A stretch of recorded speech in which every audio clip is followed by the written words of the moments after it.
বাংলা বলছি চ্যানেলটি সাবস্ক্রাইব করুন এবং সমস্ত অনুষ্ঠানের আপডেট পেতে বেল আইকনটি অন করুন। নমস্কার, বাংলা বলছি চ্যানেলে আপনাদের স্বাগত। একদিকে যখন গত 21শে এপ্রিল দুপুর থেকে এসএসসি ভবনের সামনে ধর্ণা, বিক্ষোভ, অনশন চলছে, 26,000 চাকরিহারা শিক্ষক শিক্ষিকা, তারপরে শিক্ষামন্ত্রী, মুখ্যমন্ত্রী তারা নানা রকম বক্তব্য রেখেছেন। আর এই শিক্ষক শিক্ষিকাদের যেখানে বিক্ষোভ হচ্ছে সেখানে অনেকে আসছেন, তাদের সঙ্গে সহানুভূতি দেখাচ্ছেন। জানি সম্প্রতি ঘটে যাওয়া মাস 4-5 আগে, যদি অগাস্টের যে ঘটনা, আরজি করের ঘটনা, সেই আরজি করের ঘটনার পরে উত্তাল হয়ে উঠেছিল এই কলকাতা শহর সহ বাংলা তো বটেই, বিশ্বের নানা প্রান্তেও তাই নিয়ে আমরা দেখেছিলাম আন্দোলন হয়েছে তিলোত্তমা কাণ্ডে। সেই আরজি করের জুনিয়র ডাক্তার যারা, তারাও এই আন্দোলনে এসে তাদের সহানুভূতি দিচ্ছেন শিক্ষক শিক্ষিকা চাকরিহারাদের। এখন আর এই চাকরি হারাদের পাশে, শিক্ষক শিক্ষিকাদের পাশে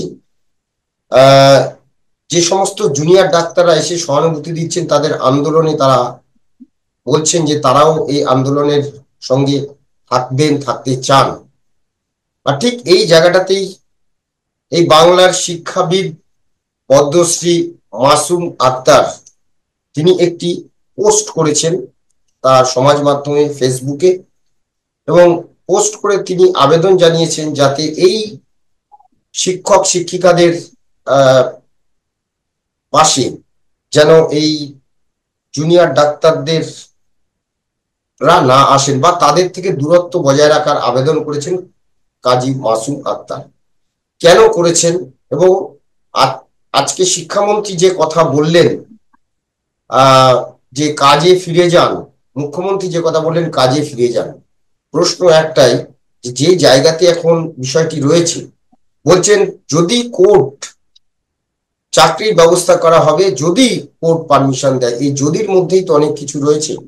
আজকে আমরা এই বিষয়গুলো নিয়ে আলোচনা করবো। আমার সঙ্গে রয়েছেন কাজী মাসুম আক্তার। কাজী মাসুম আক্তার, আপনাকে স্বাগত জানাচ্ছি।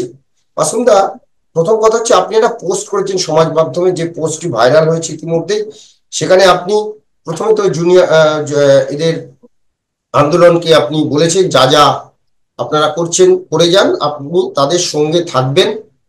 কোনো প্রয়োজনে আপনি বলেছেন যে প্রয়োজনে আপনাকে যেন টাকা হয়, আপনি পাশে থাকবেন, এই আন্দোলনের পাশে আছেন, কারণ আপনি একজন শিক্ষক সমাজের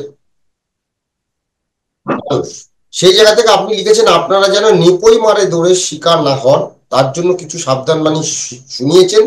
এবং সেখানে তিনি আপনি বলছেন আরজিকর আন্দোলনের নামে ভণ্ডামি আর পয়সা লুট করা মিডিয়ার টিআরপিতে ভরা জুনিয়র ডাক্তারদের থেকে আপনারা দূরে থাকুন প্লিজ।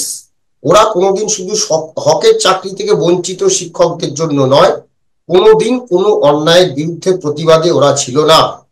এমনকি অন্য জুনিয়র ডাক্তারদের অপঘাতে, খুনে, মৃত্যু বা আরজিকর জুড়ে অজস্র জালিয়াতি বা দুর্নীতি দেখেও জীবনে একবারের জন্য প্রতিরোধ করেনি। ওরা নিজেদের গোপন এজেন্ডা বা স্বার্থকে বাস্তবায়িত করতে মিডিয়ার সাহায্য নিয়ে রাজ্যের অজস্র মানুষকে বিভ্রান্ত করেছেন মাত্র। এই কাজে বিনা চিকিৎসায় রেখে অজস্র গরিব রোগীদের সমূহ ক্ষতি করেছে। বিনিময়ে ওদের লাভ হলেও তিলোত্তমা লাভের ভাড়া শূন্য থেকেছে। আসলে প্রতিবাদ, মানবতা ওদের রক্তে নেই। আপনি এরকম আরো অনেক তাদের সম্পর্কে লিখেছেন। কেন আপনি হঠাৎ করে এই জুনিয়র ডাক্তারদের প্রতি আপনার এই ক্ষোভ কেন, এবং আপনি ওদেরকে দূরত্ব বজায় রাখতে বলছেন শিক্ষক শিক্ষিকা যারা আন্দোলন, 26,000 হারা যারা, কেন? দেখুন, তবে আমি প্রত্যেককে শুভেচ্ছা জানাচ্ছি। আসলে আমি হচ্ছে ঘর পোড়া করি, তাই আমি ভণ্ডগুলোকে চিনতে পারি, এবং ভণ্ডগুলোকে চিনে যাবার পর যদি চিনিয়ে না দিই, অনেক মানুষের ক্ষতি হয়ে যাবার আগে আমার দায় পড়ে যায়, অনেক মানুষের তাহলে ক্ষতি হয়ে যায়। তাই আচ্ছা বলুন তো, পশ্চিমবঙ্গের ইতিহাসে এমন কোন আন্দোলন কোনদিন হয়েছে যে আন্দোলন করতে গিয়ে লোকের টাকা, জনগণের টাকা কোটি কোটি টাকা সঞ্চয় হয়ে গেছে। বলুন হয়েছে? যে আন্দোলনকারীরা এত খাবার পেয়ে গেছে, যা দরকার তার 5 গুণ পেয়ে গেছে। হয়েছে কোনদিন? আজকেও তো দেখতে পাচ্ছেন, কালকেও দেখেছেন, এই একেবারে একেবারে যাদের দায় ছিল না, সেই যোগ্য শিক্ষকরা, হাজার হাজার যোগ্য শিক্ষক, তারা প্রাপ্য চাকরি, 8-10 বছর চাকরি করার পর এমন কলে তাদের ফেলে দিল এই চোর ডাকাতের দল। চোর ডাকাতের দল কিছু টেন্টেড শিক্ষক তৈরি করে, কাটমানি শিক্ষক তৈরি করে, কিছু জাল শিক্ষক বা অশিক্ষক কর্মচারী, চালের মধ্যে কিছু কাক তৈরি করে, তাদেরকে দিয়ে গুলিয়ে দিয়ে হাজার হাজার শিক্ষককে হঠাৎ করে তাদের চাকরি হারিয়ে গেল। এই চাকরি যে হারিয়ে গেল, অত্যন্ত বেদনাতুর ব্যাপার। তো একটা তিলোত্তমার মৃত্যু আর যাদের চাকরি হারিয়ে গেল তাদের ফাঁসি প্রায় এক। ওটা ধর্ষণ করে খুন করার কাহিনী আমার কাছে অন্তত 50টা আছে 2 বছর এই রাজ্যে। এই তিলোত্তমার আন্দোলন চলাকালীন সময় অন্তত 10টা ঘটনা ঘটেছে। তার মধ্যে ওই আলিপুরদুয়ারের 3টে ঘটনা আছে। ছোট্ট বাচ্চাকে ধর্ষণ করে খুন করেছে, তারপর জ্বালিয়ে দিয়েছে। তুচ্ছটা ওর বাম্মাকে কেউ জানে না, 2টা টাকা নিয়ে একটা জলের বোতল নিয়ে উঠে যায়। গান্ধী মূর্তি পাদদেশে 5 বছর ধরে লড়েছিল, একটা জলের বোতলকেও দেয়নি। বাতুনি হাজরার মূর্তির পাদদেশে ওরা 3-3.5 বছর ধরে ছিল, একজন জলের বোতল দেয়নি। আমি প্রথম দিন থেকে ওদের পাশে ছিলাম। আমি গতকালকে এই শিক্ষকদের কাছে গিয়েছিলাম, অশিক্ষক কর্মচারীরা, বিস্ময়কর কথা, হঠাৎ করে সুপ্রিম কোর্ট ঘুম থেকে জেগে উঠলো, জেগে উঠে দেখলো শিক্ষকরা সবাই আনটেন্টেড আর অশিক্ষক কর্মচারীরা সবাই টেন্টেড, দুর্নীতিগ্রস্ত। হঠাৎ বুঝলেন, হঠাৎ করে বলে দিল 31শে ডিসেম্বর পর্যন্ত তোমরা বেঁচে থাকো। হে শিক্ষক কুল, তোমাদের মৃত্যু হবে 31শে ডিসেম্বরের পর, তোমাদের ফাঁসি 31শে ডিসেম্বরের পর, এখন তোমরা বেঁচে থাকবে। আর হে অশিক্ষক কুল, তোমাদের চাকরি কাল থেকে গেল। আবার সুপ্রিম কোর্টই বলছে যে শিক্ষকদের টিম অপেক্ষা অশিক্ষকদের টিমের মধ্যে জালি কাঁকর বেশি। বেশি মানে সবাই নয়, বেশি মানে হয় 40%, ভালো তাহলে 60%। 60% ক্ষতি হবে। আইন তো বলে যে কোন 10 জন পাপী মুক্ত হয়ে যাক, তাতে ক্ষতি নেই, কিন্তু একটা নিষ্পাপ সেই যেন ক্ষতিগ্রস্ত না হয়, এটা আইন বলে। তো তাহলে 60% নিষ্পাপ কেন ক্ষতিগ্রস্ত হচ্ছে 40%-এর জন্য? উত্তর কি আছে? আজকে তো এমন একটা ঘটনা, শিক্ষামন্ত্রী না বলেনি, আমি বলেনি, এমন একটা ঘটনা, সেই ঘটনাতে দেখুন কারা সাহায্য করতে গেছে। হে বঙ্গবাসী, কজন জলের বোতল দিয়েছে বলুন তো? বায়ো টয়লেট একজন দিতে গেছে দেখলাম অনেক পরে। করুণাময়ীতে আমি গিয়েছিলাম, ওই মাতঙ্গিনী হাজরার মূর্তির পাদদেশের শিক্ষক শিক্ষিকারা যখন 3 দিনের ড্রাইভ দিয়েছিল, অনশনের ড্রাইভ, ওদের জল ছিল না, ওদের আলো ছিল না, ওদের যে পেয়ার ইউরিনালটা করুণাময়ীর মোড়ে রাখা আছে তৈরি করা ইউরিনাল, সেটা বন্ধ করে দিয়েছিল, মেয়েদেরকে ইউজ করতে দিয়েছিল না। বলতে ভালো লাগছে, আমি সেই বান্দা। আমি গিয়ে পুলিশের সাথে, আধিকারিকদের সাথে কথা বলে জট মিটিয়েছিলাম, মাত্র 10-15 মিনিটের মধ্যে মিটিয়ে জলের বন্দোবস্ত করেছিলাম, আলোর বন্দোবস্ত করেছিলাম। পুলিশ নিজে থেকে, আমি সঙ্গে থেকে, পুলিশ গিয়ে ওই শিক্ষক শিক্ষিকা, মানে হবু শিক্ষক শিক্ষিকা, ওই হবু শিক্ষকের দল, বঞ্চিত শিক্ষকদের দল, তাদের নিয়ে গিয়ে চাবি খুলে দেওয়া হয়েছিল 24 ঘন্টার জন্য ওই টয়লেট ইউজ করার জন্য। মাসুম আক্তার একলা করতে পারে, পশ্চিমবঙ্গ সরকার, পশ্চিমবঙ্গের জনগণ, তারা পেয়ার ইউজটা বন্ধ করে রেখেছিল। এখন জানি না বন্ধ আছে কিনা, তবে বায়ো টয়লেট একজন দিয়েছে দেখলাম, ধন্যবাদ তাকে। কেন? জনগণ কোথায় গেল? কোটি কোটি টাকা কখন দেবে? কোনো কারণে এমন একটা আবেগ তৈরি করা হয়েছিল। আর মিডিয়া আমি কেন বলেছি? ওরা যে খরচ করেছে কয়েক কোটি টাকা, আরো কয়েক কোটি টাকা পড়ে আছে ওদের কাছে। হ্যাঁ, সেই তিলোত্তমার টাকা। ওটা আমি বলেছিলাম আলিপুরদুয়ারের ওই ধর্ষিতার মাকে দিয়ে আসুন, তার খাবার পয়সা নেই, কেউ তাদের পাশে দাঁড়ায়নি, তাদেরকে দিয়ে আসুন, আমি বলেছিলাম। দুর্ভাগ্য, সমাধান হয়নি, দুর্ভাগ্য এটা। ওই তিলোত্তমার বাবারা তো তুলে দিতে পারতো কয়েক কোটি টাকা, তুলে দেয়নি। ওরা বলছে 5-6 কোটি টাকা তুলেছে, না আমার কাছে আমি যা অনুমান করেছি 30 কোটি টাকা বেশি, 30 কোটিরও বেশি। 30 কোটি 4 জন তোলেনি, গোটা রাজ্যে জুড়িয়ে টাকা তুলেছে, গোটা ওয়ার্ল্ড থেকে টাকা তুলেছে। ওই টাকার খরচ দেখাতে বলছি বাবা, চেষ্টা হচ্ছে না তো খরচে, কিরকম চেষ্টা, মানে কোথাও কোথাও খরচ করে হিসাব দিতে হবে। যেমন গতকালকে ওই 10 টাকার জলের বোতল নিয়ে গেছে ওরা, জুনিয়র ডাক্তাররা। তো 10 টাকার জলের ধরুন 1,000 টাকা, 1,000 টাকা ধরুন বোতল কিনে, ওরা 4 লাখ টাকা লিখিয়ে দিল। কি বললাম, 1,000 টাকার বোতল, জলের বোতল নিয়ে গিয়ে, মিনারেল ওয়াটার নিয়ে গিয়ে 4 লাখ টাকার বিল ভাউচারের বন্দোবস্ত করবে না, কে বলেছে? ডেট দিয়ে। আর আজকে কিছু 4 লাখ 10 লাখ। আমি খারাপটা বলছি, কারণ আমি ওদেরকে ভণ্ড বলে মনে করি, আমার পূর্ণাঙ্গ মনে করার অধিকার আছে। তাই তিলোত্তমা ন্যায় পাইনি। আচ্ছা, টিআরপি, টিভি, ওরা গেলেই টিভি যাবে। দেখুন আজকে গেছে, আজকে জুনিয়র ডাক্তার এগিয়ে থাকা টিভি চ্যানেলে টক শোতে বসেছে, ওদেরকে টক শো ডাকবি একদম। জানি না কি আন্ডার কারেন্টের মধ্যে আছে, কি আন্ডার কারেন্ট আছে, আমি খুব কুইঙ্গিত করলাম একটা, কি আন্ডার কারেন্ট আছে। না, আমরা নাই, যারা মরে যায়, যারা শিক্ষাকে বাঁচিয়ে রাখে, যারা অসহায় শিক্ষকদের পাশে প্রতিষ্ঠিত দাঁড়ায়, তারা নয়, ভণ্ডদের আনাগোনা। তাই বলেছি ওদেরকে হিসেবপত্র গুছিয়ে নেবার আর টিভি চ্যানেলে টিআরপি পাওয়ার বন্দোবস্ত করে দিবেন না। আর কার কথা বলেছি? রাজনৈতিক বেরিয়াদের কথা বলেছি, তাই তো? হ্যাঁ, ওরা যায় আসে, করে কমে খায়, ওরা নিজেদের প্রাসঙ্গিকতা খোঁজে, নিজেদের টিআরপি বাড়ায় পার্টিতে এবং নিজের। তারা মিডিয়াটাকে নিয়ে যাবে। আমি বলেছি কিছু কিছু লোককে আমি চিনেছি, তারা 4টে 5টে মিডিয়া নিয়ে গিয়ে একটা বড় বড় বাতেলা দিয়ে সঙ্গে ধরে চলে আসবে, সারাদিন ধরে 4 দিন ধরে টিভি চ্যানেল। দিলীপ ঘোষ বলে একটা বিজেপির নেতা আছে, প্রাক্তন সভাপতি, তিনি বেশি বয়সে বিয়ে করেছেন।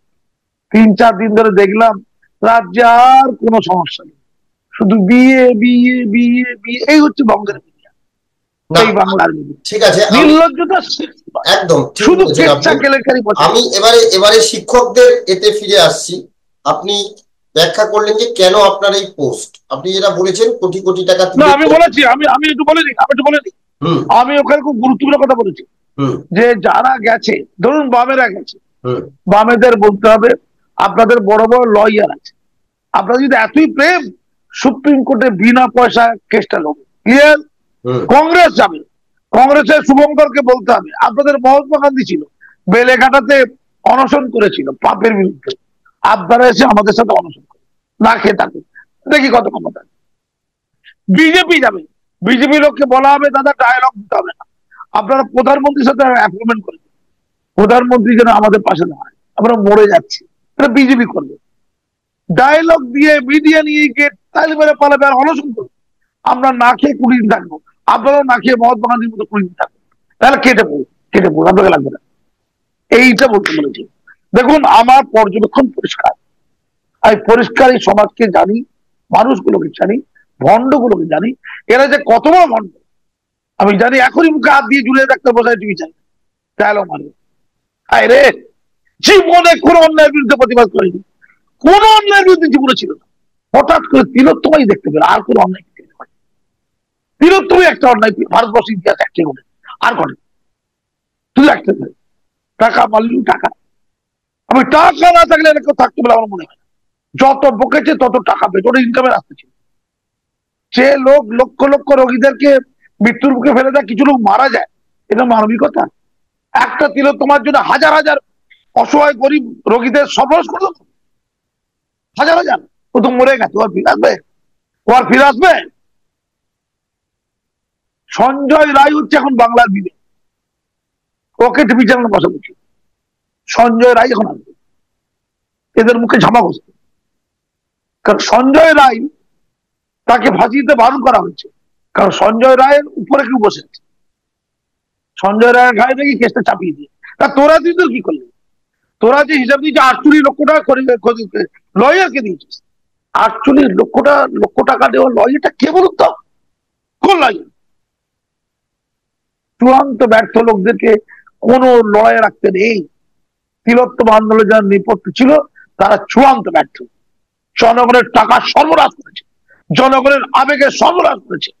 আমাদের সমাজের বৃদ্ধ বৃদ্ধারাও টাকা দিয়েছে, তারাও রাস্তা নেমেছিল। ঘরের গৃহবধূ টাকা দিয়েছে, তারাও রাস্তা নিয়েছিল, তারাও রান্না করে ওদের জন্য নিয়ে গিয়েছিল। আর ওরা স্বাস্থ্য ভবনের সামনে লক্ষ লক্ষ টাকা খরচ করে উড়িয়েছিল।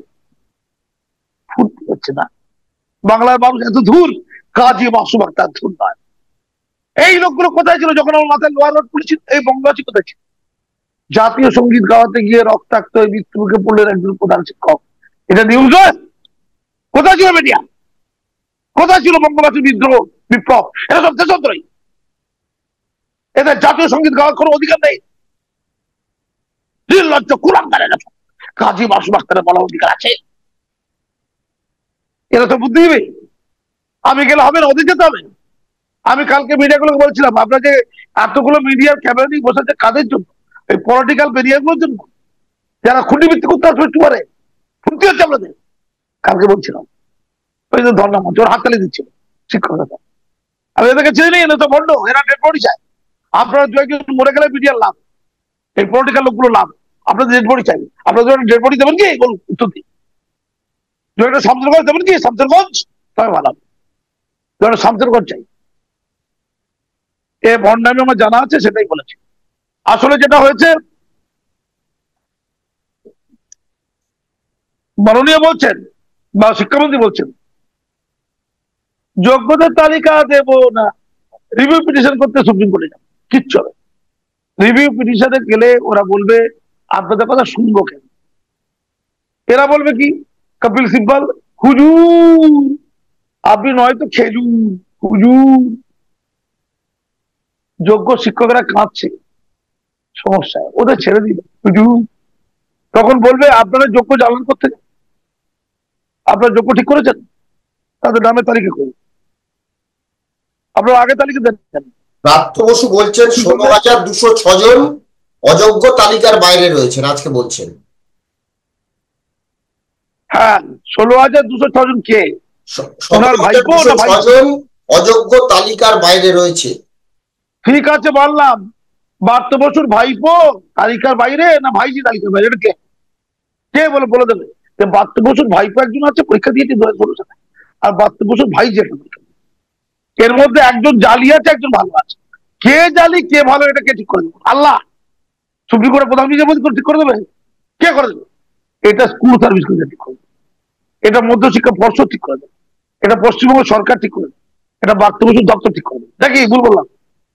একদম ঠিক বলেছেন। কাজের কথা। হ্যাঁ, দেখুন কাজের কথা। আমাকে বলুন তাহলে, এইটার একদম শেষ পথে এসে গেছি আমরা, ভবিষ্যৎ কি?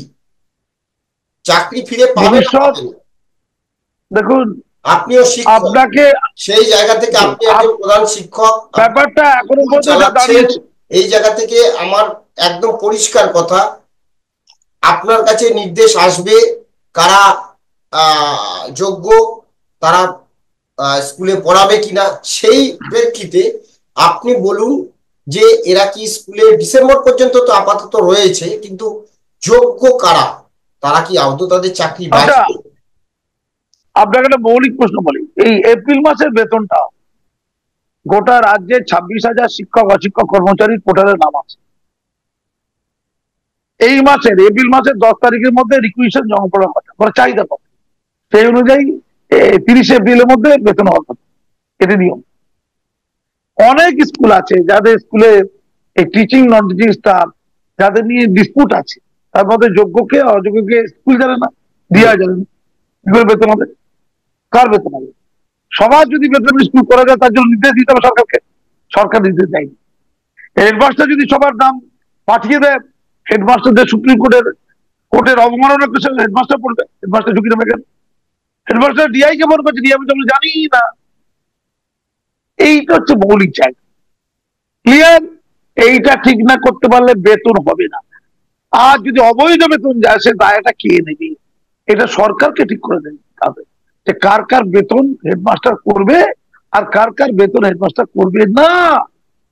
কারণ হেডমাস্টারদের বা ডিআই অফিসের কাজ নয় কে সৎ আর কে অসৎ ঠিক করা। একদম, এটা এটা এটা এটা স্কুল সার্ভিস অফিসের কাজ। শিক্ষা দপ্তরকে ঠিক করতে হবে এখন আমাদের। এক আর দুই, হুম। আর দুই, আর দুই, আপনার আজকে ফাঁসি হওয়ার ডেট ছিল জানেন কি বিপ্লব বাবু?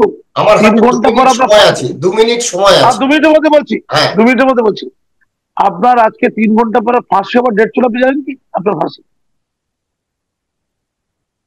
এটা শুনলে আপনি কি করতেন? 3 ঘন্টা কষ্ট পেতেন, হ্যাঁ। তারপর কষ্টের উপশম হয়ে যেত, মারা যেতেন, ঝুলে যেতেন। ঈশ্বর না করুন, ঈশ্বর না করুন। এইটুকু 3 ঘন্টার পর কষ্ট কষ্ট ছিল, তিন হুম। ঘন্টা এবার আপনাকে বলাল না, মাননীয় আদালত বলে দিয়েছে আপনার 3 ঘন্টা পর ফাঁসি হবে। ফাঁসি হবে আপনার 31শে ডিসেম্বর হবে, 31শে ডিসেম্বর 2025। পর্যন্ত এই যন্ত্রণা চলবে। আরো যন্ত্রণা চলবে। চলবে। শিক্ষকরা তাই যন্ত্রণা, এটাকে দ্রুত দ্রুত নিরসন করুক। মাননীয় চেষ্টা করলে কি না পারে, মাননীয় পারেন, মানে সব পারেন, মাননীয় পারবেন, পারবেন। একটু শিক্ষকরা ধৈর্য ধরুক। মাননীয়, আপনি কেলক কলেজ থেকে সম্মান পেয়েছেন, আপনি হারবার থেকে সম্মান পান, প্লিজ একটু দেখুন। ধন্যবাদ। ধন্যবাদ, ধন্যবাদ।